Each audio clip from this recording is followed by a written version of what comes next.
Hey guys, welcome back to Home Built, and this week we are back on the headers on the Alfarrari.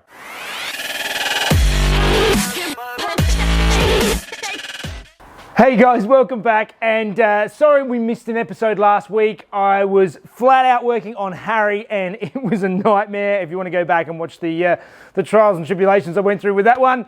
But we are back today on to the headers on the Alfarrari, and I've got a few plans of attack to get some more space in there. Those who watched last time know it's quite tight. There were a bunch of people saying the same things. I'll just take you through and show you some of the issues we have right now. So as I mentioned, you can see in here that these are really tight in here. There is very little room. This is a front suspension mount, as I mentioned previously, so the headers are really tight in there. There were some suggestions that we came forward and go up over the top. As you can see, there is no way you can put the headers over the top along here. It's just not a possibility. There's going to be coil packs on here, and yeah, that's not going to happen. There were other suggestions of going down and under, but again, there's nowhere to go under. There's just no space here at all. You can't go under. They're going to be way down, really low under the car. That is not an option either. Basically, what I'm doing here, that is the only way to go. So I'm going to mark things, and as I said, I've got a couple of plans. I need to get myself about 10 mil of clearance. The engine mounts that I built on this, that if you have seen me when I built them in a previous episode, they are leaf spring bushings out of a ute, and as such, they're not going to have a whole heap of movement. The engine's still going to be isolated, but it's still going to be quite firm in the engine bay, and it's not going to move that much because it just can't. So let's mark these things out now and see if we can get the engine back out again and keep working on these, getting some more space.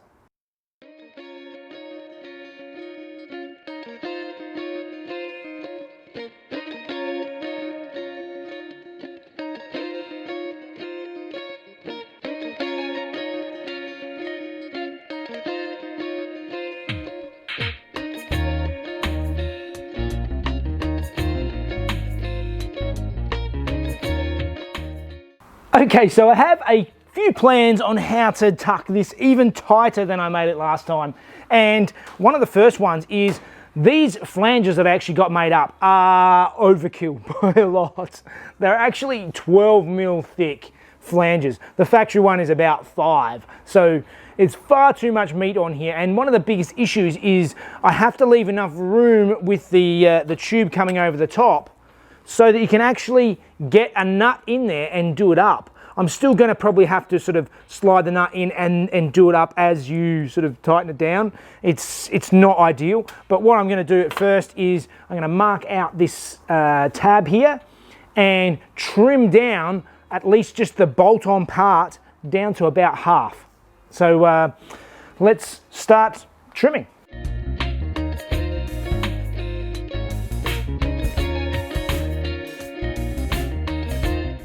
All right, well that looks much better. So I've cut a nice step in this here. That's given me another 6 mil or so of space, which is more than half of what I need straight there. Obviously, that doesn't actually make this piece sit any closer until I trim this down. And what I'm probably gonna have to do is I'm gonna cut this off on an angle, get it as flat as possible, and make some of the shape by using the die grinder in this shape here, and cut it down and actually make it fit. So let's keep trimming.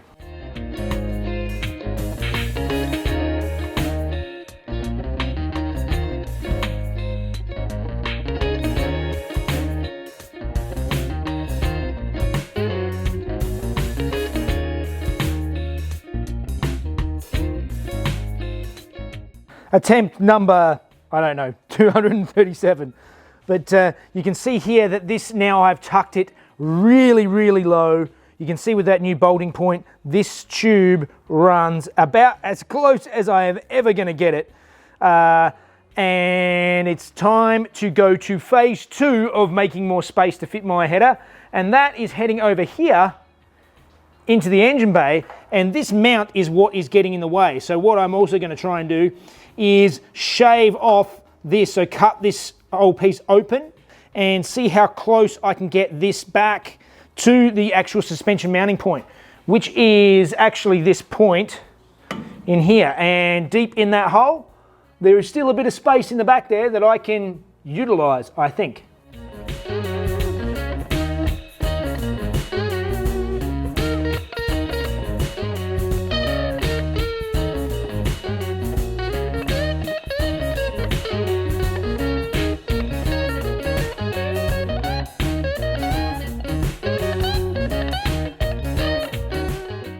All right, I've trimmed this right back now, so I've cut this back. I'm going to leave it open for now. I can patch it over later.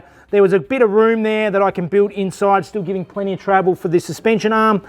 And also this engine mount. I don't know why I made them bolt on. This part doesn't need to be bolt on. This should be, this I'll actually weld onto the chassis of the car. This is going to be solid because it bolts on and off of the engine. It currently bolts on and off in 3 places. It doesn't really need that. 2 is heaps, so I'll weld this on, but this hopefully should give me plenty of clearance now, so it's time to get the headers back on the engine and get the engine back in the car again.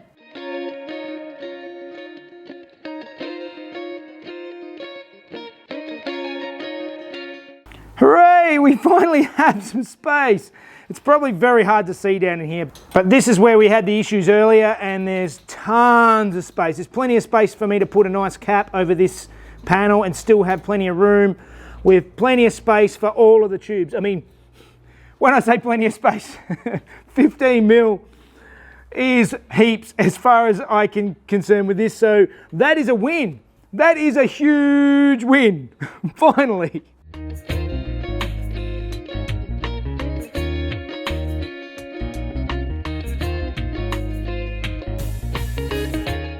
It is so good to have this so it actually fits now. It's been a very long, arduous journey to get here, but we are here. So now it's time to weld these all together. I'm going to start by welding each runner separately so I can get all the way around each of the welds. So let's get into that. Now, and before I do get into that, let's cover something that some people might have heard something at one stage about back purging when you're TIG welding. I am not going to back purge these. For starters, you only really need to back purge stainless steel. It makes very little benefit to mild steel or pretty much anything else. It makes a reasonable benefit to stainless steel, but even if I was doing this in stainless steel, I wouldn't be back purging it. Basically, for those who don't understand what I'm talking about, back purging is where you basically plug up these ends and pump in argon gas, the same gas that I'm using with the TIG torch. You pump it onto the inside, and what that does is it helps the back of the weld sort of seal properly. It helps making a much neater rear side of the weld, which is definitely something you do on food grade stuff, stainless steel and that sort of thing, if you're going to be doing that. Or if you're doing a turbo manifold where the exhaust, if this was going into a turbo, the issue is that if you don't back purge, you can get some sort of crystallizing on the inside of the welds, and that stuff could break off and go into your turbo and do some damage, and that's not what you want. In my case, this is, even if I was doing it in stainless steel, any of those crystals, if they break off, they're going into the exhaust. I don't care. Like, it's not an issue, and this doesn't, as I said, it's not stainless steel, so no back purging. So let's get out the TIG and start TIGging these up. I think I've got a long afternoon of TIG welding ahead of me.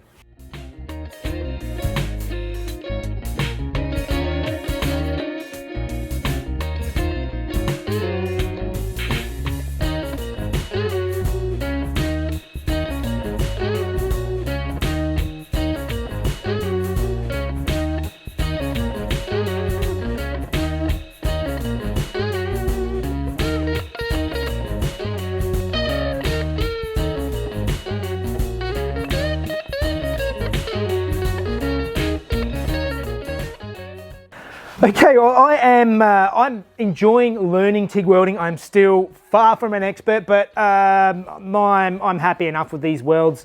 It's made some pretty colors, and that's going to do the job. As you can see, there's some contamination, and it's far from perfect, but this is an exhaust manifold. It's just got to not break, and I think these will do the job nicely. So Welded them up now individually. Now it's time to start working out how we're going to actually make the internal part of the collector.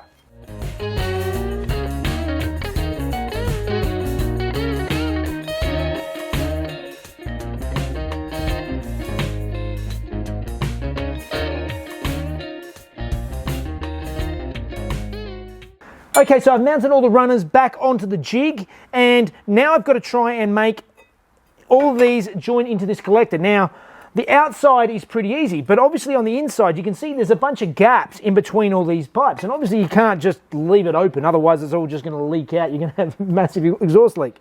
So to get the center of that, what I did is I got a piece of the tube and I cut a whole bunch of triangles, which I've then made here into this. You can see that sort of shape there. I've just cut the triangles and taped them all together. I stuck them in, and because all of these ends are at different lengths, because that's the way I sort of made it all fit into the runner, I have now marked all of these. I taped them on and marked them where I need to cut each one. I'm going to trim them off and try and tack and make a spike basically that sits in the middle of this. That'll join all of these together, and then the last bit will just be fitting the collector over the top and then welding it all up. Let's see how we go getting this to fit on here nicely and be just the right shape that we want.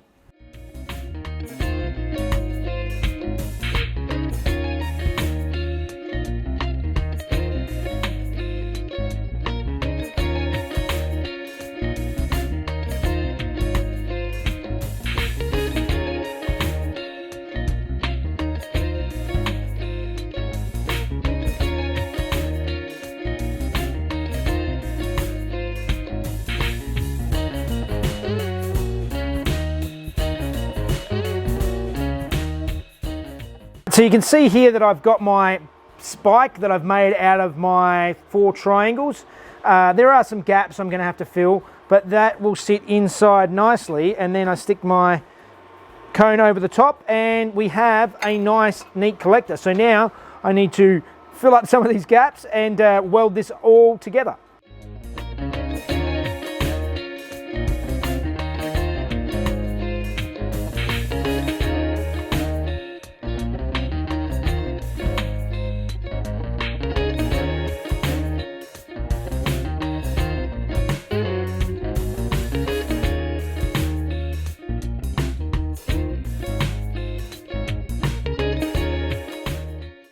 Well, now I've spent a little bit of time with the die grinder, and that is looking pretty good. Nice, smooth transitions into the center there. Obviously now the exhaust can't escape back out through here. Now I need to put my collector on the outside and put it back in the car. Make sure it's all lined up properly, because I forgot to mark where it lines up perfectly. Put it back all on, chuck it back in the car, tack it up, and then I can finally weld this up and I'll have one side done. Yay!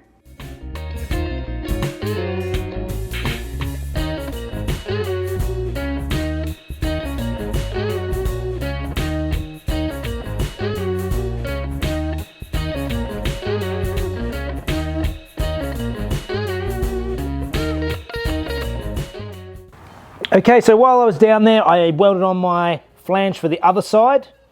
Okay, so while I had the engine in the car, I also welded on my collector for the other side, but we still need to finish off the first one. So I need to go around and weld this all in. There's some small gaps here, which are sort of, I'll need to fill, which is not a big issue. That's more of an issue, is I somehow when I slid this on that last time, I left a big gap, so I'm gonna have to cut another piece and fill it in there, weld it all up, and it is definitely looking good inside. That is what we want. So let's weld it up.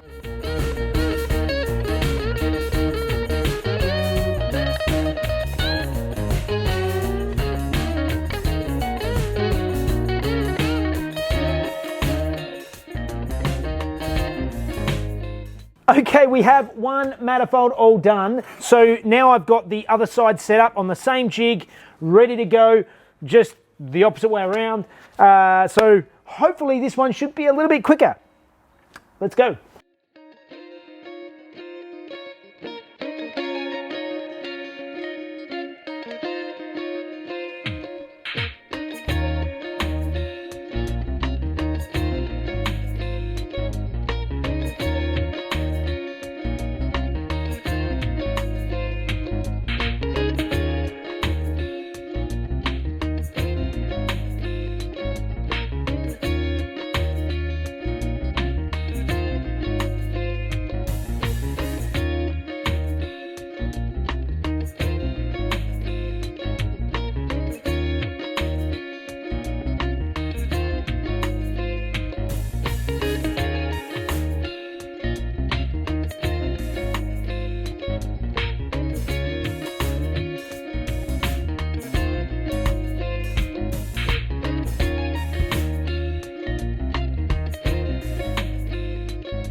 All right, that second lot was much faster to get sort of mocked up.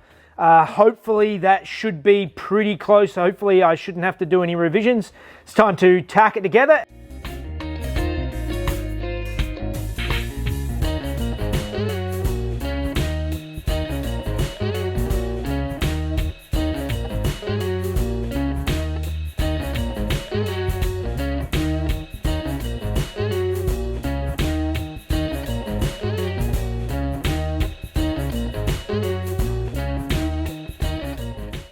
All right, it's all tacked together, so fingers crossed this works the first time. I really hope so. That'd make it so much easier.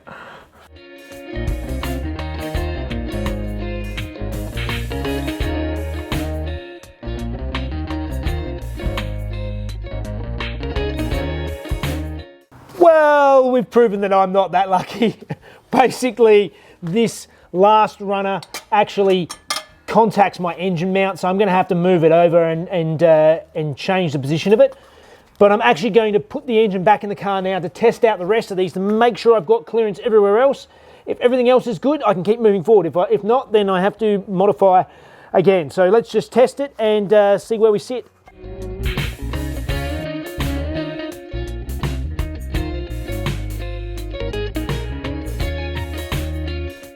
Well, knowing what I'm doing makes a huge difference, because the difficult one, which is the one that I'm pointing to here, that one clears for sure. The other two, heaps of room, and there's space for the last runner. I just need to adjust it a bit, but that will have to wait for next week. Yes, I'll have to finish that off next week, but it's coming along really well. This one's way quicker. Now I know what I'm doing. It's so much faster. But at least I have one side. This is the really difficult side. This side, there was more space to start with, and I already knew what I was doing. So I'm quite happy with how this turned out, particularly once I've given it a good ceramic coating to try and keep the heat in and try and keep it out of the engine bay. I think it should do quite well. My TIG welding is getting better, but it's not perfect. In any case, that is definitely all the time I have this week, so that means it's time for Fun Facts with Mrs. Jeff.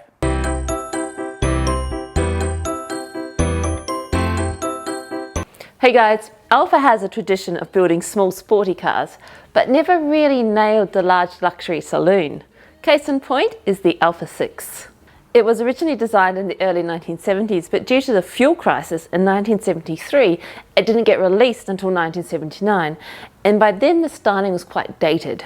It shared a lot of design cues with the smaller Alfetta and even used its doors. Alfa tried to deflect attention from its dated styling by saying that the car didn't attract much attention, much unwanted attention, as at that time in Italy kidnapping was a big issue. As such, the 6 was offered in Italy with bomb-proofing and bulletproof glass and body panels. It was powered by a 2.5 litre V6 and was actually Italy's fastest production 4-door for a while. In the end, 6,500 Alfa 6s were built. In the UK, Alfa Great Britain would sell you one for half of the retail price, as they could not move them. It's getting there. I am quite happy with the progress this week, getting the headers done on both sides, or at least the difficult side, the driver's side, is done. The passenger side I should be able to finish up much quicker, because I know what I'm doing now. Famous last words. But yeah, it's all coming together. As always, please like and subscribe, and we look forward to reading your comments. Yep. Join us on Patreon to watch these videos a day early. All right, guys. See you later. Alfa tried to deflect Yes, shush. Don't interrupt my process. With bulletproof glass and body doors. With bullets. It was powered by Italy's fastest production 4-car door for a while. In the end, 6